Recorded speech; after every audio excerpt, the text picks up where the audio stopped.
सांग एका वेळेला एकदा. तू सांगितलं ना आता नाही सांगायचं. हा तू सांग.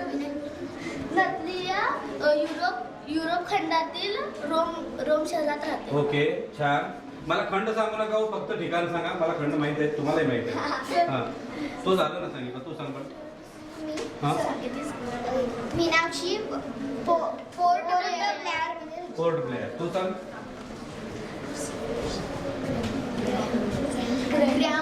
ग्रॅहम सेंट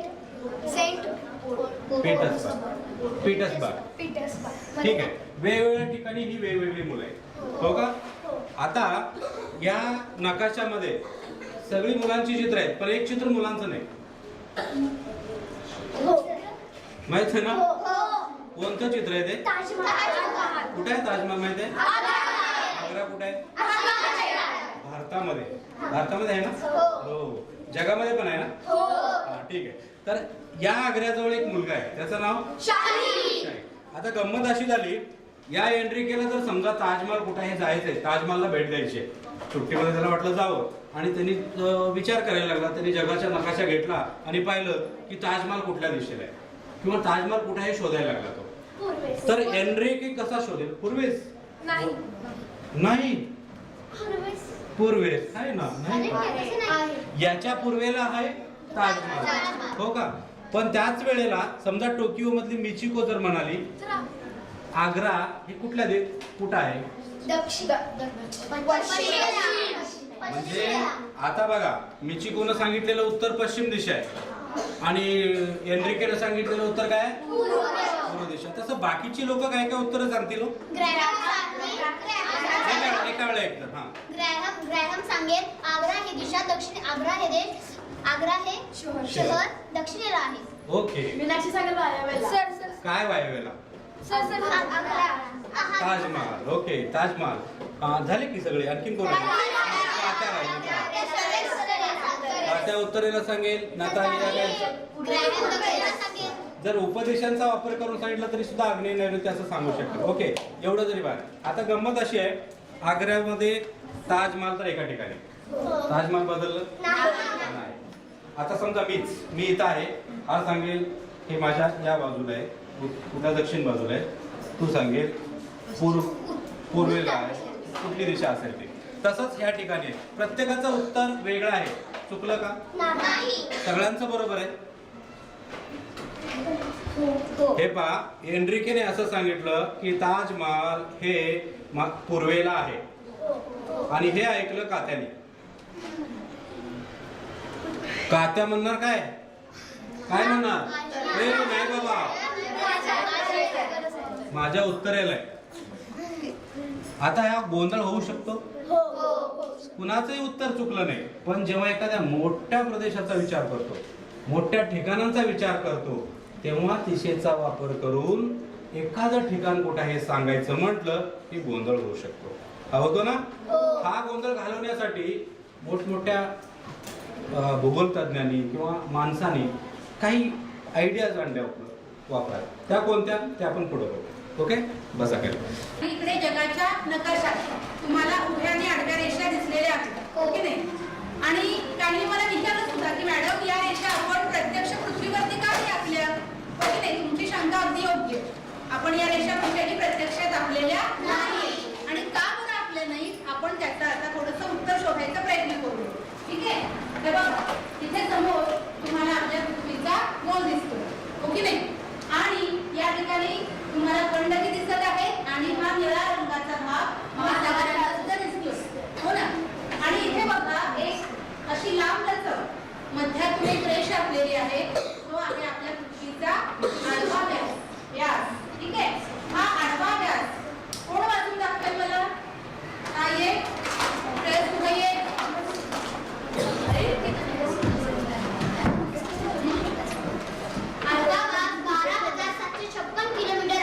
बरोबर 12,756 किलोमीटर सांगेल ना तो कसा? 12,714 किलोमीटर. 12,714 किलोमीटर. बस ये म्हणजे पृथ्वीचा पूर्व पश्चिम व्यास आणि उत्तर दक्षिण व्यास हजारो किलोमीटर आहे.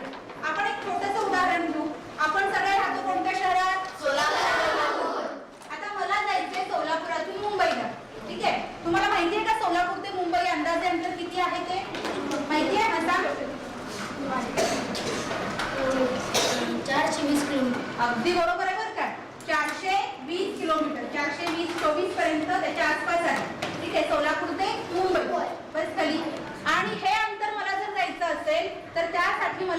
किमान 8 तास.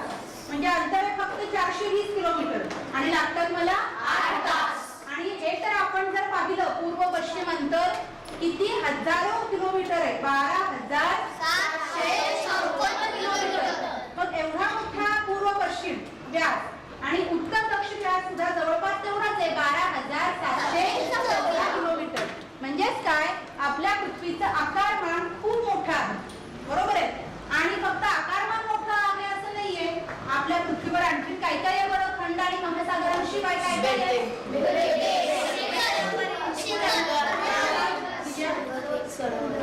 सरोवरे आहेत, काही ठिकाणी उंच अशी शिखरे आहेत,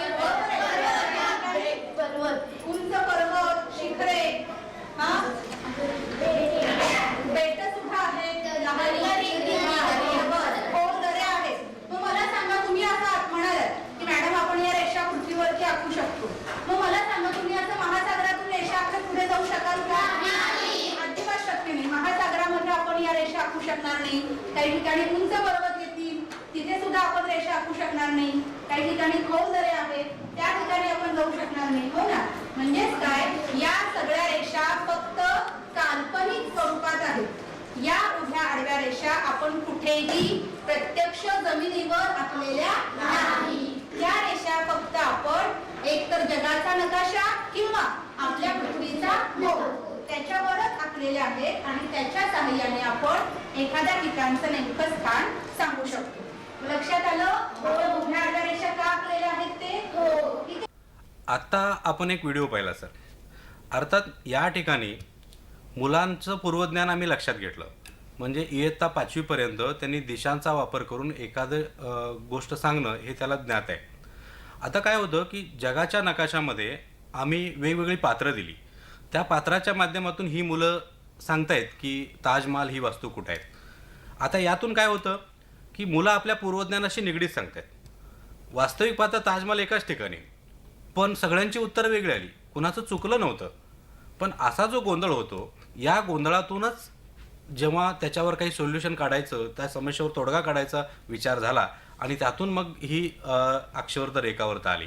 त्यासाठी मग आम्ही त्यांना पृथ्वीचा गोल आणि नकाशा दिला, त्यातून ते मोजायला लावलं की कोणत्या रेषा जास्त आहेत वगैरे. अजूनही आम्ही त्यांना अक्षवर्त रेखावर्त सांगितलं नाही, फक्त आम्ही एवढा विचार केला की एवढ्या मोठ्या पृथ्वीवर ह्या रेषा प्रत्यक्षात काढणं शक्य आहेत का? त्या का शक्य नाहीत याचं कारण आहे की पृथ्वीचा हा प्रचंड मोठा विस्तार तो त्याच्या व्यासाच्या स्वरूपात आम्ही त्या ठिकाणी दाखवला. दुसरी महत्त्वाची गोष्ट, पृथ्वीवर असणारी विशाल खंड, मोठी महासागरं, विस्तीर्ण महासागरं, शिवाय उंच उंच पर्वत शिखरं, बर्फाळ प्रदेश, बेटं, या सर्वांमुळं ते काढणं शक्य झालं नाही. हा भाग नेऊन आम्ही मग भौगोलिक स्पष्टीकरणातून मुलांना त्या याच्यात नेतोय की कोणी यंत्रामध्ये. म्हणजे मुलांची मनामध्ये एखाद्या गोष्टीबद्दलचं कुतूहल वाढवणं आणि त्या कुतूहलातून मग आम्ही स्पष्टीकरणातून आम्ही सांगतोय की त्या ठिकाणी तुम्ही कशा पद्धतीने हा विषय पुढे न्यायचा आहे. आणि मग शेवटी हा चढता क्रम असाच राहील. आता त्यासाठी एक ज्ञानरचनावाद कसा आणला गेला आहे पुस्तकात, त्यासाठी एक आपण PPT पाहूया. आता पहा, प्रत्येक पाठामध्ये मुलांच्या साठी सुरुवातीला 2 प्रकारच्या सूचना दिलेल्या आहेत. आमचा ग्लोबी 2 गोष्टी सांगतोय. काही ठिकाणी सांगा पाहून पाठांची सुरुवात असेल, काही ठिकाणी करून पहा. आता ह्या दोन्हीही कृती ज्या करायच्या आहेत त्या विद्यार्थ्यांच्या ज्या प्रत्यक्ष धारणा आहेत, म्हणजे पूर्वानुभव जे आहे त्याचं, विद्यार्थ्यांचा प्रत्यक्ष त्या कृतीमधला सहभाग देखील तितकाच महत्त्वाचा आहे. आणि मग या कृती केल्यानंतर, मग ती सांगा पाहूची असू दे किंवा करून पाहायची असू दे, ती केल्यानंतर त्या कृतीवर आधारित त्याला प्रश्न आहे आणि त्या प्रश्नातून आमची अपेक्षा अशी आहे की चिंतन व्हावं आणि त्या चिंतनातून अनुभवानं त्याच्या ज्ञानाची निर्मिती व्हावी, ज्ञानाची रचना व्हावी. आता जेव्हा विद्यार्थ्याच्या ज्ञानाची रचना होत असते आंतरक्रियेच्या माध्यमातून, कृती करण्याच्या माध्यमातून किंवा स्वतः कृती केल्यानंतर मिळणारा आनंद तो देखील त्याला प्रेरित करतो आणि त्यातून निर्माण झालेली नवीन धारणा जी असेल ती आम्ही त्या पाठ्यांशात द्यायचा प्रयत्न केला. अर्थात त्यासाठी आम्ही भौगोलिक स्पष्टीकरण हे टायटल घेतलं. आता मिळवलेलं ज्ञान त्या मुलाला कितपत समजलं त्यासाठी आम्ही उपयोजनात्मक सोय या पाठामध्ये केली. त्यासाठी जरा डोके चालवा, काय करावं बरं, तुम्ही हे कराल, पहा बरे जमते का, अशा शीर्षकांचा वापर करून आमचा ग्लोबी विद्यार्थ्यांच्या ज्ञानाचं उपयोजन पाहतोय. आणि अर्थात या ठिकाणी विद्यार्थ्यांनी स्वयंस्फूर्तीनं स्वतःच्या शब्दामध्ये ते व्यक्त करावं ही अपेक्षा आहे. पुढे जाऊन या सर्व लहान मोठ्या ज्ञानांचं एकत्रीकरण आणि मग मुलांनी एक सामान्यीकरण असं विधान करावं की त्यांनी बाबा अक्षवर्त काय आहेत, रेखावर्त काय आहेत, एखाद्या पाठामध्ये महासागराचं महत्त्व काय आहे, याच्याबद्दल जेव्हा विद्यार्थी स्वतः काही बोलायला लागेल तेव्हा त्याच्या ज्ञानाची रचना पूर्ण होती आहे किंवा ज्ञानाची रचना बऱ्यापैकी झाली आहे असं म्हणायला काही हरकत नाही. तर अशा पद्धतीनं ही ज्ञानाची रचना. हवा आणि हवामान या प्रकरणामध्ये सुरुवातीला मी सांगा पाहू ही कृती आमच्या ग्लोबीच्या माध्यमातून देतोय. 10 जून या दिवशी भारतातल्या कोच्ची, भोपाळ आणि मसुरी या 3 ठिकाणी दुपारी 12:30 वाजता कपडे वाळत घातलेले आहेत. आता अर्थात आपल्या परिसरातलं आपल्या परिचयाचं उदाहरण असल्यामुळं मुलं त्या उदाहरणाकडं आणखीन खास लक्ष देऊन पाहतील अशी आमची अपेक्षा. या 12:30 वाजता वाळत घातलेल्या कपड्यापैकी कोणते कपडे सर्वात अगोदर वाळतील आणि कोणते कपडे उशिरा वाळतील असा एक प्रश्न आमच्या ग्लोबीच्या माध्यमातून आम्ही त्या सांगा पाहूमध्ये विचारतोय. आता अर्थात 10 जूनच्या हवामानाची स्थिती या ठिकाणी मुलांनी लक्षात घ्यावी ही अपेक्षा आहे. म्हणजे 10 जूनला केरळमध्ये कोच्चीला मान्सूनचं नुकतंच आगमन झालेलं असेल. त्याच काळामध्ये भोपाळला जे कर्कवृत्ताच्या जवळ आहे त्या भोपाळला अगदी तीव्र उन्हाळा असेल आणि ह्याही उलट मसुरीला जे कर्कवृत्तापासून लांब आहे थोडंसं ते आर्टिक वृत्ताकडं सरकतं आहे आणि या ठिकाणी शिवाय मसुरीची उंची देखील या ठिकाणी विचारात घेऊन तिथलं हवामान कसं आहे याची कल्पना विद्यार्थ्यांनी करावी अशी अपेक्षा आहे. यातून आता एखादा मुलगा असं सांगेल की भोपाळला कपडे पटकन वाळतील, त्याचं कारण असेल तिथलं तापमान.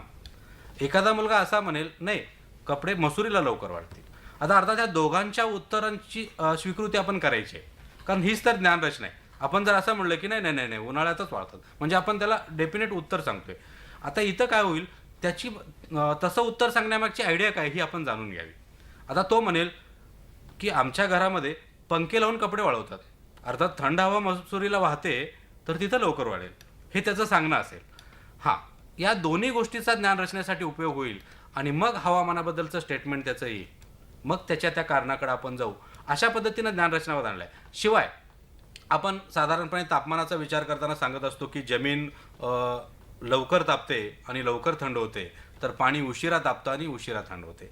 यासाठी एक करून पाहायची कृती आम्ही पाठ्यपुस्तकामध्ये दिली. ती ज्ञान रचनावादी कशी आहे ते तुम्हाला सांगतोय. अर्थात शिक्षकांचा रोलही या ठिकाणी महत्त्वाचा आहे कारण काय होतं की ही कृती करण्यासाठी दिवसाच्या 3 वेळेचं नियोजन करावं लागतं. मग शिक्षक म्हणतील की माझा तास दुपारी 4 वाजता आहे मी ही कृती कशी करू, याचं नियोजन अगोदर करावं लागेल. सकाळी 7:30 वाजता एक पाण्याचं पात्र तुम्ही सूर्यप्रकाशात ठेवताय मुलांच्या मार्फत, मुलांना ही कृती दिलेली आहे आणि त्याच वेळेला एक पात्र घरामध्ये ठेवताय. आता हे पात्र तिथंच राहील आणि त्या पात्रातल्या पाण्याचं तापमान म्हणजे त्यात हात घालून ते अनुभवायचं मुलांनी. त्याच वेळेला त्याच्या बाजूची जी जमीन आहे ते पात्र ठेवलेलं ती अनवाणी पायाने अनुभवा, हाताने अनुभवा आणि घरातील सुद्धा पाण्याचं तापमान आणि त्याच्या बाजूची जमीन अनुभवायची आहे. आता दुपारी साधारण 12-1च्या सुमारास पुन्हा ते पाणी ते पात्र तसंच असेल, त्या पाण्याचं तापमान विद्यार्थ्यांनी अनुभवायचं आहे. त्याच्या शेजारी असलेल्या जमिनीचं तापमान अनवाणी चालून अनुभवायचं आहे. तशीच कृती घरातल्या पाण्याच्या बाबतीतही करायची आहे. घरात जे पाण्याचं पात्र आपण ठेवलं ते करायचं आहे. आता सायंकाळी पुन्हा ही त्या पात्राच्या तापमानाची नोंद विद्यार्थ्यांनी घ्यायची आहे. आता 3 वेगवेगळ्या वेळामध्ये एकाच ठिकाणाचे एकाच पात्रामध्ये ठेवलेल्या पाण्याचं आणि त्याच्या शेजारच्या जमिनीच्या जे काही तापमान आहे, तापण्याची प्रक्रिया आहे त्याचा अनुभव विद्यार्थ्यांनी घेतलेला आहे. याच्या नोंदी एकत्रित करून आता विद्यार्थी विधान करतील की बाबा या ठिकाणची जमीन लवकर तापली आणि लवकर थंड झाली, पाणी मात्र उशिरा तापले आणि अजूनही गरम आहे, दुपारी गरम झालेलं पाणी अजूनही थोडंसं कोमट लागतंय. यातून मुलांना ही या गोष्टीची जाणीव करून द्यायची आहे की जमीन लवकर तापते लवकर थंड होते आणि पाणी उशिरा तापतं उशिरा थंड होते. अशा कृती पुन्हा आम्ही भौगोलिक स्पष्टीकरणाद्वारे आशयाकडे नेतोय म्हणजे ही ज्ञानरचना अशी होत जाते. आता एक गोष्ट आणखीन या ठिकाणी मी ज्ञानरचनावादीच्या दृष्टीनं सांगू इच्छितो सर की ज्ञानरचनावादी कृती करताना वेळेचं बंधन नको. आता मगाशीच आपण कृती बघितली की या ठिकाणी माझी 30 मिनिटाची तासिका म्हणून मी जर त्या वेळेत ही कृती घुसवायचा प्रयत्न करायला आलो तर ही कृती अयशस्वी होईल. म्हणून ज्ञानरचनावादी कृती करताना वेळेच्या बंधन मात्र आपण टाळायचं आहे. साधं एक उदाहरण आहे की एखादी गोष्ट विद्यार्थ्याला लगेच आली नाही किंवा त्या कृतीतून लगेच ते समजलं नाही, म्हणजे आज त्यांनी त्या तापण्याची कृती केली आहे आणि त्याला समजलं नाही, ती कृती पुन्हा करावी आणि ती त्याला समजेपर्यंत ती जर कृती आपण त्याच्या याच्यात उतरवली तर त्याला निश्चित समजेल. साधं उदाहरण आहे, तो मुलगा आज सायकल शिकला काय, उद्या शिकला काय आणि तो 8वीला असताना शिकला काय, पण तो सायकलचा वापर कसा करायला लागला, त्याच्या दैनंदिन गरजामध्ये ते सायकल चालवणं त्याला जेव्हा उपयोग पडायला लागलं तेव्हा त्याचं ते परिपूर्ण शिक्षण झालं किंवा परिपूर्ण ज्ञान मिळालं असं म्हणायला हरकत आहे. म्हणून प्रत्येक विद्यार्थ्यांच्या शिकण्याच्या गतीवर आधारित आपण ह्या कृती ज्ञानरचनावधी करायची आहे. असं हे पाठ्यपुस्तक आम्हाला तुम्हा सर्व शिक्षकांच्या हातामध्ये, विद्यार्थ्यांच्या हातामध्ये देणं अतिशय आनंद होतोय आणि निश्चितच आपण याचं स्वागत कराल अशी आशा पण आहे. बरोबर आहे सर. म्हणजे मला असं वाटतं की ज्ञानरचनावादी दृष्टिकोन ठेवून विद्यार्थ्याला जास्तीत जास्त कृतिशील बनवण्याचा प्रयत्न या पाठ्यपुस्तकाच्या माध्यमातून झालेला आहे. मला आहेर सरांना विचारायचं आहे, सर आपलं काय मत आहे याबाबत? ज्ञानरचनावादाचा नेमकी पायाच हा आहे की ज्ञानाची निर्मितीचा आपण पुढच्या टप्प्यात विद्यार्थ्यांना घेऊन जायचं आहे. की जे विद्यार्थी आहेत त्या इयत्तेत आल्यानंतर काहीतरी पूर्वज्ञान घेऊन आलेले आहेत, त्यांना आपल्याला पुढच्या टप्प्यात त्या ठिकाणी घेऊन जायचं आहे.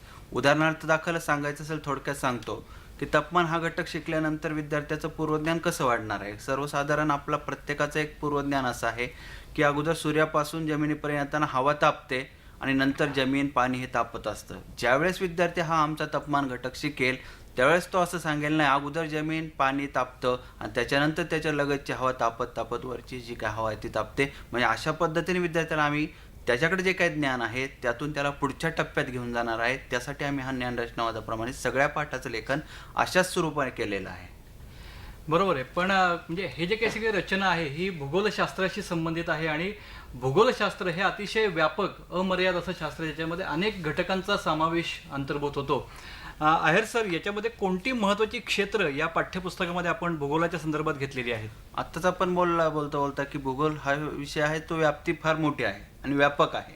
यामध्ये अनेक विषयांचा समावेश होतो किंवा शास्त्र आलेले आहेत. आता हे सगळेचे सगळे शास्त्र आपण विद्यार्थ्याला एका वर्गात देऊ शकत नाही. त्यामुळे अभ्यास मंडळाने एक चर्चा आणती, काही क्षेत्र त्या ठिकाणी घेतलेले आहेत. त्यामध्ये म्हणजे सामान्य भूगोल हे एक पहिलं क्षेत्र आहे, त्याच्यानंतर प्राकृतिक भूगोल हे दुसरं क्षेत्र आहे, मानवी भूगोल हे तिसरं क्षेत्र आहे आणि प्रात्यक्षिक भूगोल हे चौथं क्षेत्र आहे. अशा या 4 क्षेत्रामध्ये आम्ही प्रत्येक इयत्तेनुसार हे घेतलेले आहेत. आता हे क्षेत्र प्रत्येक इयत्तेनुसार व त्याची जी काही व्याप्ती आहे किंवा काठिण्य पातळी आहे ती वाढत जाणार आहे.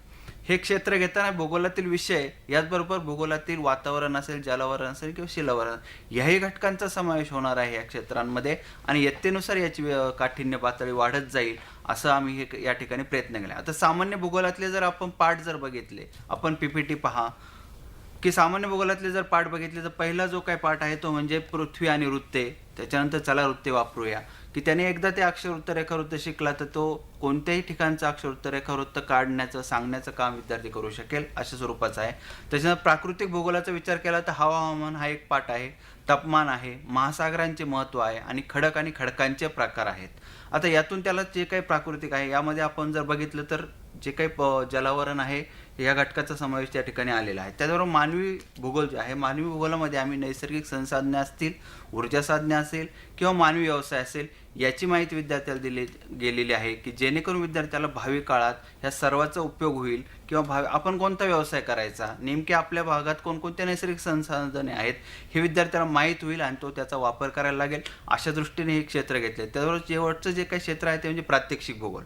आता या प्रात्यक्षिक भूगोलामध्ये आम्ही काय घेतलं आहे की नकाशा आणि पृथ्वीगोलाची तुलना करायला लावली की यामध्ये नेमकी चांगलं साधन कोणतं, आपल्याला दिसणारं साधन कोणतं, यातून विद्यार्थी होईल आणि पृथ्वीगोलाचा आणि नकाशाचा दोन्हींचाही वापर विद्यार्थी गरजेनुसार करेल आणि त्याची जी काय आहे तुलना तो विद्यार्थी आपल्याला सांगेल. आणि क्षेत्रभेट हाही एक त्यामध्ये एक भाग आलेला आहे की विद्यार्थ्याला आपल्याला वर्गाबाहेर भूगोल हा विषय काही 4 भिंतीच्या आत शिकू शकत नाही की त्याला आपल्याला नेहमी वर्गाबाहेरही जावं लागणार आहे. तर त्या दृष्टीने या क्षेत्रभेटीचं आयोजन केलं आहे. म्हणजे एकूण भूगोलाची जी महत्त्वाची 4 क्षेत्र आहेत, सामान्य भूगोल, प्राकृतिक भूगोल, मानवी भूगोल आणि प्रात्यक्षिक भूगोल, अशा 4 क्षेत्रांचा समावेश या पुस्तकामध्ये, पाठ्यपुस्तकामध्ये आपण केलेला आहे. हा समावेश आहे, त्याच्याप्रमाणे पाठांची रचना केलेली आहे. पण मला एक प्रश्न आहे खोबरे सर की याच्यामध्ये प्रादेशिक दृष्टिकोन कुठे दिसत नाही आहे. खरं तर मला असं वाटतं की पूर्वी भूगोलामध्ये 3रीमध्ये जिल्हा असायचा, मग राज्य असायचं, मग देश असायचा. 5वी 6वीच्या पुस्तकामध्ये, 7वीच्या पुस्तकामध्ये खंडांची रचना होती, त्याची सगळी माहिती होती. हे सगळं कुठे गेलं?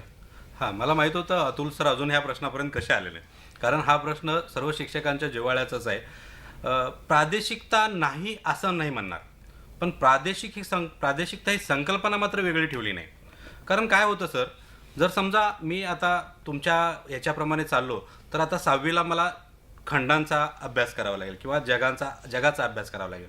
पुन्हा 7वीला काय करायचं, पुन्हा एखादा मग कुठला तरी प्रादेशिक बॅग.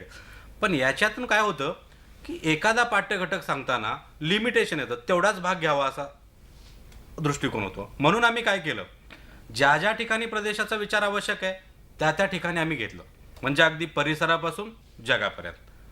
आता उदाहरणात सांगायचं गेलं की पुढील इयत्तामध्ये असा प्रादेशिक विचार आम्ही परत करणारच आहोत. उदाहरणात सांगायचं झालं तर तापमानासाठी आम्ही स्थानिक परिसरातलं तापमान घेतलं, म्हणजे तिथल्या परिसरामधल्या तापमानाच्या नोंदी घ्याव्या. तर पुढं जाऊन आम्ही खडक वितरणासाठी महाराष्ट्र राज्याच्या खडक वितरणाचा नकाशा घेतला आणि त्यावर आधारित कृती दिली. आणि कोळसा व खनिज तेलाचं वितरण यासंबंधी आम्ही भारत देशाचा नकाशा घेतला, त्यातून त्याचं वितरण दाखवलं. शिवाय सागरी प्रवाह असतील, समताप रेषा असतील, या दाखवण्यासाठी आम्ही जगाच्या नकाशाचा वापर केला. आता सांगायचा मुद्दा असा आहे की परिसरापासून जगापर्यंत म्हणजे लोकल टू ग्लोबल हा अप्रोच प्रत्येक इयत्तामध्ये असणार आहे. त्याला इयत्ताची मर्यादा नको, म्हणजे या इयत्तेत हाच भाग घ्यायचा असं नको. म्हणजे माहिती देणं हा आमचा उद्देश नाही, तर माहिती मिळवायला शिकवणं हा आमचा उद्देश आहे. काय होतं की एखादा प्रादेशिक भाग दिला की त्याच्याबद्दलची ठरलेली माहिती, म्हणजे पूर्वी कसं लोकजीवन, वनस्पती, प्राणी, आता ही माहिती सहज कुठेही उपलब्ध होते आणि सहज मिळवणं शक्य आहे. आता आम्ही युगानुकूल तंत्रज्ञानाचा वापर असलेलं अभ्यासक्रम आपल्यापुढं आणि पाठ्यपुस्तक आपल्यापुढं ठेवतोय, तर आमची अपेक्षा आहे की माहिती